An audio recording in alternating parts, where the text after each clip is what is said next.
विशेष निर्मा निरसने सुख निर्मोहते परम सुख परमेव परमेश परवीर्य निरगने घर रूप रशभिषते पूर्वे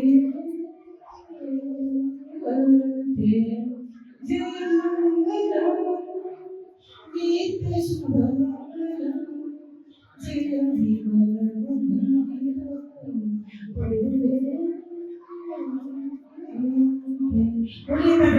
भगवान की आपके यहाँ चतुर्मास में नित्य मंगल होने जा रहा है। आचरण ज्ञान निपुण विद्या सागर गुणनिधि अंत गुणगण दयसी निर्म स्तुतिय मानत निर्भयो यार हृदय करुणೆಯಿಂದ ತುಂಬಿ ತುಳುಕುತ್ತಲಿರುವುದೋ ನಮಗೆ ಮೋಕ್ಷ ಮಾರ್ಗ ತೋರುವ ಗುರು विद्यासागराचार्य गुरु विद्यासागराचार्य संत में आचार्य गुरु श्री विद्यासागर जी महाराज विद्यासागर में आचार्य गुरु श्री समय सागर महाराज की पढ़ाई हुई तो मोदी श्री ऋषभ सागर जी महाराज की प्रत्याशा जनता से समस्त लेकर उपस्थित सभी धर्म प्रतिनिधियों इस सिटी इस नगर का नाम क्या है? पुणे। अगर कुछ सुना हो दो बार बोले तो क्या होता है? तो मोदी श्री विद्यासागर महाराज जी का पुणे पुणे जब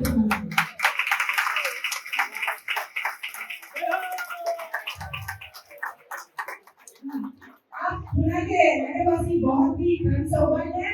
तुम्हारे अपना पूरे चतुर्मास होता है। मैं भावना भरती हूँ हर साल इस प्रकार की आपका चतुर्मास होता है।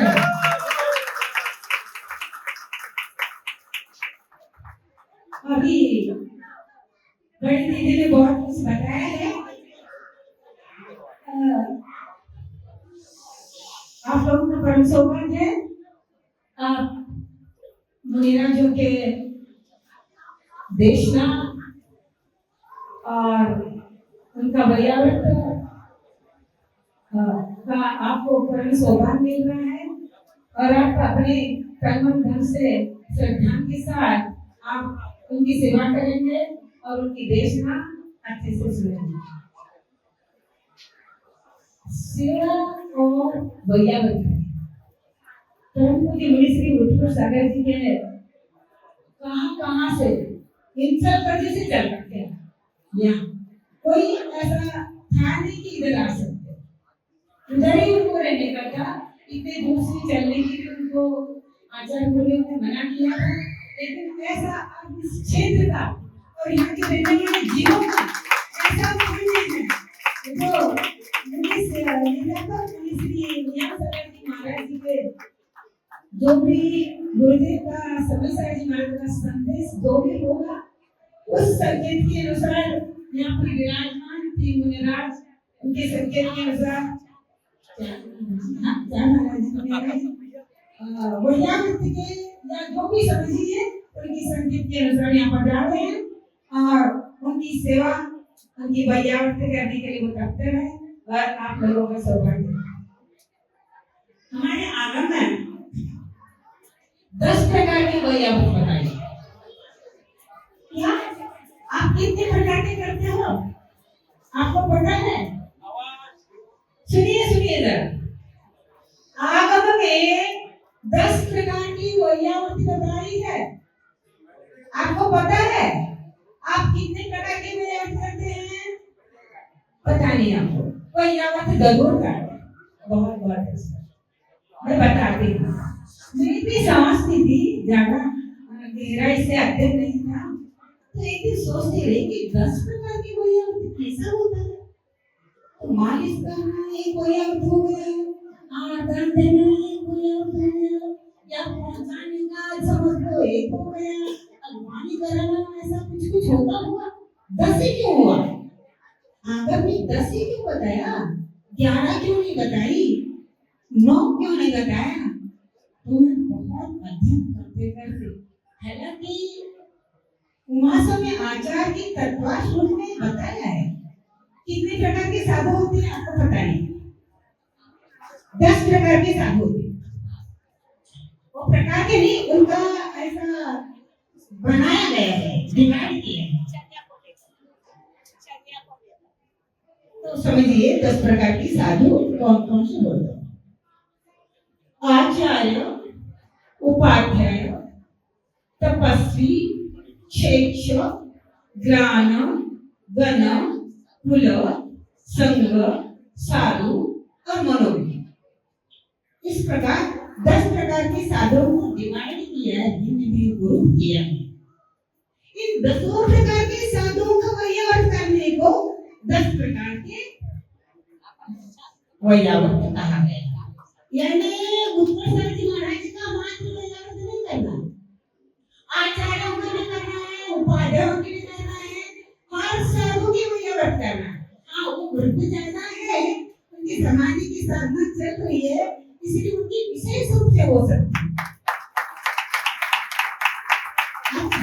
ये 10 प्रकार की महाराज जी के कैसे कैसे बनाए आचार्य कम्युनिटी को आप जानते हैं, उनके 36 गुण होते हैं। 36 गुण कौन कौन से?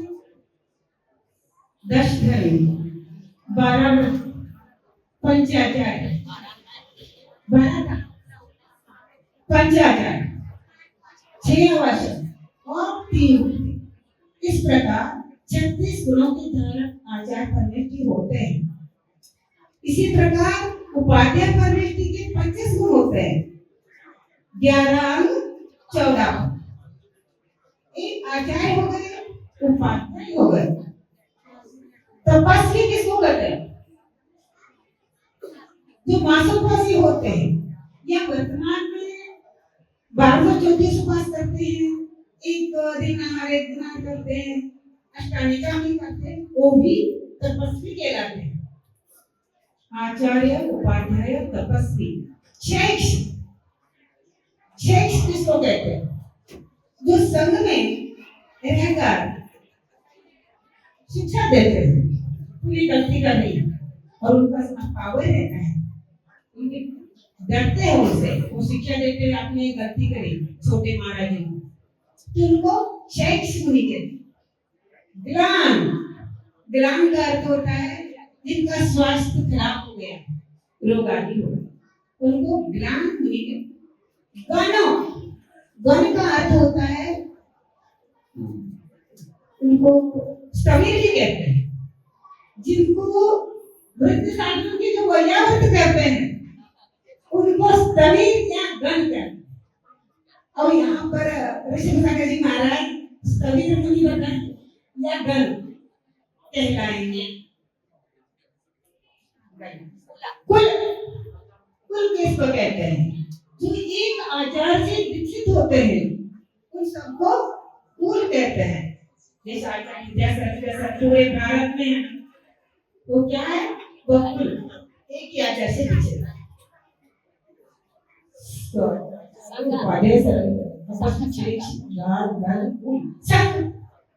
संघ किसको कहते हैं? अभी वर्तमान में होते हैं कि मुनि आर्यिका श्रावक श्राविका को चतुर्विध संघ कहते हैं, लेकिन आगम में ऐसा नहीं कहा है। आगम में चतुर्विध संघ अलग है। कैसे है? ऋषि, मुनि, यति और अनगा, इन 4 के समूह को संघ कहते हैं। यति किसको कहते हैं? ऋषि किसको कहते हैं? ऋषि जो रिद्धिधारी मुनियों को ऋषि कहते हैं। मुनि किसको कहते हैं? जो अवधिज्ञानी मंत्रज्ञानी होते हैं उनको मुनि कहते हैं। यति किसको कहते हैं? जो उपशम श्रेणी छपन श्रेणी चढ़ते हैं उनको यति कहते हैं।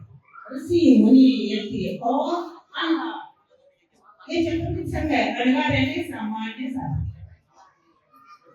ये संघ हो गया। अभी संघ हो गया। आचार्य, उपाध्याय, तपस्वी, शिक्षक, ज्ञान, गण, कुल, संघ साधु दो है। और साधु किसको कहते हैं? ये साधु नहीं है, साधु इनमें साधु भी है और अज्ञानी है। चिर दीक्षित को साधु कहते हैं। 30 साल के 40 साल के दीक्षित को साधु कहते हैं। और मनोज्ञ जिनकी ख्याति लोक में प्रसिद्ध हो गई, ऐसे प्रसिद्ध साधु को आचार्य परमेश्वरी को मनोज्ञ कहते हैं। ऐसे 10 प्रकार के साधुओं का विभाजन किया गया है, इसलिए इन सभी का वैयावर्त करने को आगम कहता है। इसलिए 10 प्रकार के वैयावर्त होता है, यानी सभी का वैयावर्त करना है। आपको समझ में आई ना? हाँ, सभी का करना नहीं है, 10 प्रकार के साधु का सब। तो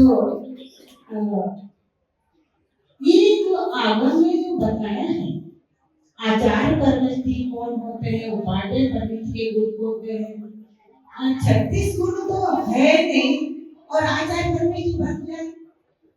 आचार्य गुरु विद्यासागर जी महाराज जी ने परम पूज्य मुनिश्री समय सागर जी को अपना पद क्यों दिया?